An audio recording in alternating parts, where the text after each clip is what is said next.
This woman is named Elizabeth Potter. She's a surgeon in Austin. She's been critical of the insurance companies for some of the things that they've done. She originally told a story about a woman who was ready to get on, needed a hip replacement. I may have her talking about this. And insurance company denied her 3 months before she would go on Medicare. Obviously, in my opinion, insurance company wants to do that because they want Medicare to pay. Let me play this clip from her that I pulled, and then we'll talk about what's happened to her since here. Hey guys, it's Dr. Potter. So I sat down this morning outside the operating room looking at my scans, getting ready for a deep flap, and an orthopedic surgeon came up and sat next to me and said, "You're not going to believe what United did."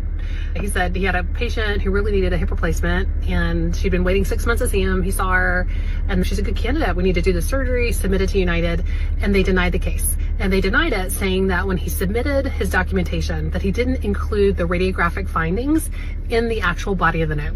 But he sent everything. Like, he sent all the studies. It was all super clear that she needed it, but based on this technicality, they said, nah, we're not going to approve it. And then they said, we need to go through the whole appeal process and do it again. So he's like, yeah, so I'm going to do this again, and it's going to take a couple months. And wouldn't you know that just a couple months from now, she's going to age out of their plan and be on Medicare. It makes you wonder, doesn't it? All right, United Healthcare gets very upset with her. They start sending her cease and desist letters. Does this story sound familiar?